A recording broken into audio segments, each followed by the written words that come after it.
Abstrak. Yang dimaksud dengan abstrak adalah suatu ringkasan atau inti dari cerita pendek yang akan dikembangkan menjadi sebuah rangkaian-rangkaian peristiwa atau sebagai gambaran awal dalam cerita. Abstrak bersifat opsional. Yang dimaksud dengan opsional adalah bisa ada ataupun bisa juga tidak ada. Yang kedua ada orientasi. Orientasi merupakan pengenalan tokoh, pengenalan waktu, suasana, dan bisa juga pengenalan tempat jalan cerita dari cerpen. Pada orientasi di sini akan menata adegan ataupun hubungan antar tokoh. Berikutnya ada komplikasi. Komplikasi berisi urutan kejadian-kejadian yang dihubungkan secara sebab dan akibat.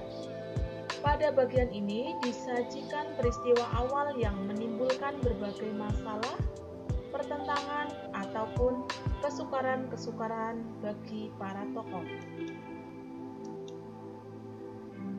Evaluasi. Evaluasi merupakan konflik yang terjadi dan menuju pada klimaks, di mana di sini klimaks sudah mulai mendapatkan solusi serta penyelesaian menuju ke tahap yang terakhir. Resolusi. Pada bagian ini pengarang mulai mengungkapkan solusi yang dialami oleh tokoh. Dan struktur yang terakhir adalah kode. Kode berisi penjelasan sikap ataupun nasib yang dialami tokoh setelah mengalami peristiwa. Kode disebut juga sebagai penyelesaian. Pada struktur cerpen, kode bersifat opsional, maksudnya bisa ada ataupun bisa juga tidak ada.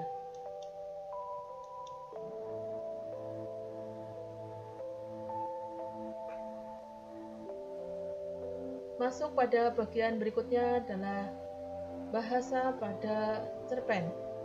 Bahasa pada cerpen yang pertama menggunakan ragam bahasa sehari-hari atau tidak formal. Sebagai contohnya, karena itu sebelum terlalu jauh kami cepat-cepat ngajak dia ngomong. Pada kalimat pertama ada kata ngajak dan ada kata ngomong. Contoh kedua, mereka jadi tukang batu asal tidak nganggur saja. Ngerti? Ragam bahasa sehari-hari pada kalimat kedua adalah kata nganggur dan ngerti. Contoh ketiga, kamu kan bukan orang yang gagal. Kenapa kamu jadi putus asa gitu? Ada kata kan, kenapa, dan gitu pada kalimat ketiga yang bisa dikategorikan sebagai ragam bahasa sehari-hari atau tidak formal. Berikutnya ada penggunaan kata ganti atau pronomina. Ada beberapa kata ganti pronomina yang digunakan. Yang pertama adalah pronomina persona. Pronomina persona ini mengacu pada orang. Misalkan mengacu pada diri sendiri, sebagai contohnya ada kata saya, aku. Ataupun orang yang diajak bicara, yaitu ada kata kamu, Anda, ataupun bisa kata engkau. Atau Bisa juga persona orang yang dibicarakan, sebagai contohnya dia, ia, ataupun nya. Sebagai contohnya, ia pasti sama sekali tidak menyadari apa yang baru saja diucapkannya. Menurut dia, sayalah yang sudah salah titik. Kemudian ada pronomina penunjuk. Pronomina penunjuk di sini ada penunjuk umum. Sebagai contohnya, itu cita-cita sepele banget. Itu namanya menghina orang tua. Ada pronomina penunjuk, yaitu kata itu. Ini hadiah untuk kamu, tetapi kamu juga harus memberi hadiah buat Bapak. Pada kalimat kedua ada kata ini. Kemudian ada pronomina penunjuk tempat. Sebagai contohnya, tadi malam terjadi peristiwa memilukan di sana.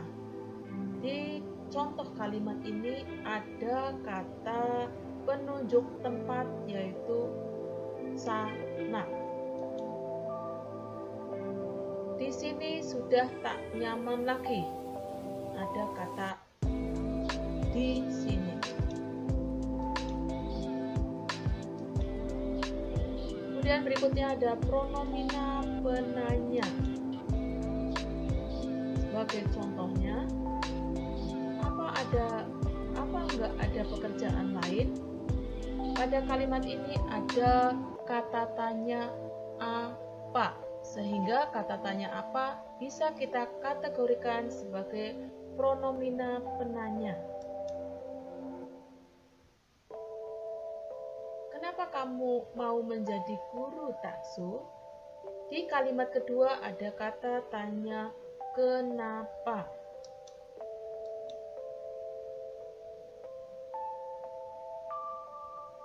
Bahasa yang berikutnya adalah menggunakan konjungsi kronologis atau urutan waktu. Sebagai contohnya, ada kata kemudian, lalu, setelah itu, pada akhirnya, mula-mula, dan kata sejak saat itu. Sebagai contoh, pada kalimat pertama, istri saya menarik nafas dalam-dalam karena kecewa, lalu begitu saja pergi. Di kalimat ini ada konjungsi kronologis, yaitu kata lalu.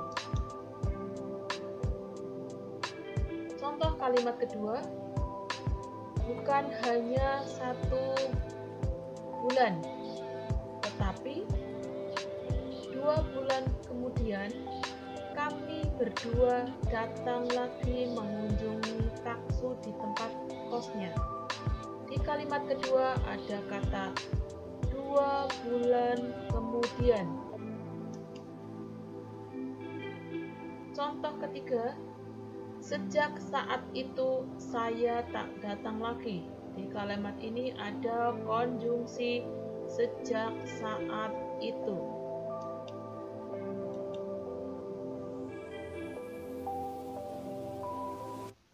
Kaidah kebahasaan berikutnya ada kata kerja atau disebut juga dengan verba. Sebagai contohnya, saya dan istri saya pandang-pandangan. Di kalimat ini ada kata pandang-pandangan, di mana kata pandang-pandangan merupakan bentuk kata kerja.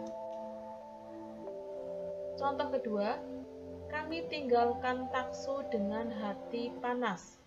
Ada kata tinggalkan. Berikutnya, yang nomor 3. 3 bulan kami tidak mengunjungi Taksu. 3 bulan kami tidak mengunjungi Taksu. Ada kata mengunjungi. Pembahasan pada cerpen berikutnya adalah ungkapan atau bisa disebut juga dengan idiom. Sebagai contohnya, kami tinggalkan taksu dengan hati panas. Hati panas bukan makna yang sebenarnya, melainkan ini hanya sekedar kiasan saja, di mana hati panas itu maksudnya adalah marah. Contoh yang kedua, sekali ini kami tidak muncul dengan tangan kosong. Tangan kosong maksudnya adalah hampa atau tidak membawa apa-apa. Contoh yang ketiga, sekarang saya naik darah. Naik darah artinya adalah marah. Dan kebahasaan yang terakhir adalah penggunaan kalimat langsung atau kalimat yang langsung diucapkan oleh tokoh. Sebagai contohnya, kami dengar selentingan, kamu mau jadi guru taksu? Betul. Pada kalimat ini ada penggunaan tanda petik 2, di mana tanda tersebut mengapit kalimat yang diucapkan oleh tokoh. Contoh kedua, tetapi saya mau jadi guru. Contoh berikutnya sebagai bentuk dari penggunaan kalimat langsung. Pikirkan sekali lagi. Bapak kasih waktu 1 bulan.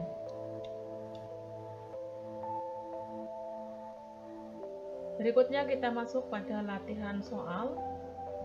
Ada 2 soal yang harus dikerjakan. Yang pertama, analisis struktur teks cerpen Serdadu Tua dan Jipnya dengan cara mengisi tabel berikut. Struktur cerpen, abstrak, orientasi, komplikasi, evaluasi, resolusi, dan kode. Kemudian pada berikutnya di sini ada kutipan cerpen. Nanti pada cerpen dengan judul Serdadu Tua dan Jipnya dicari manakah yang dapat dikategorikan sebagai abstrak. Kemudian kutipan cerpen tersebut ditulis pada bagian di sini ya. Kemudian orientasi, mana yang merupakan bagian orientasi, kutipannya ditulis di sini. Komplikasi, evaluasi, resolusi, dan kode, mana yang merupakan bagian-bagian yang dimaksud, kemudian ditulis di bagian yang dimaksud di sini sebagai kutipan dari cerpen atau yang diambil dari cerpen Serdadu Tua dan Jipnya. Soal nomor 2, analisislah kaidah kebahasaan cerpen Serdadu Tua dan Jipnya dengan cara menuliskan pada tabel berikut. Yang pertama, ragam bahasa sehari-hari. Ketika membaca cerpen Serdadu Tua dan Jipnya dan menemukan adanya penggunaan ragam bahasa sehari-hari, kemudian kutipannya ditulis di sini ya. Kemudian ada pronomina, menemukan pronomina di cerpen. Kemudian kalimat yang ada pronomina atau ada kata gantinya, kalimatnya ditulis di sini. Kemudian ada konjungsi kronologis. Ketika menemukan konjungsi kronologis, kalimat ditulis di sini. Kemudian ada kata kerja, ada ungkapan, kira-kira menemukan atau tidak. Ketika menemukan, kemudian tulis di sini, ya, ini kata kerja tulis di sini. Kemudian ungkapan ditulis di sini. Kemudian yang terakhir adalah penggunaan kalimat langsung. Pada cerpen tentunya ada banyak penggunaan kalimat langsung. Nah, kalimat langsung tersebut bunyinya seperti apa?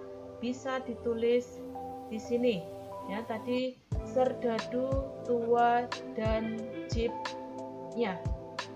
Demikian untuk latihan untuk menganalisis struktur dan kaidah kebahasaan pada cerpen.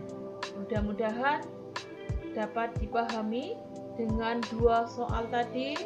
Nanti bisa dilihat apakah anak-anak sudah paham tentang struktur dan kaidah kebahasaan pada cerpen atau belum.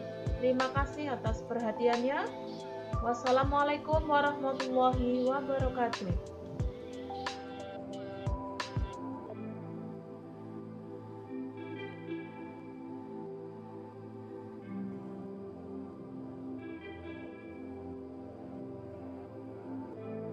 Terima kasih sudah menonton. Jangan lupa like, comment, share, and subscribe.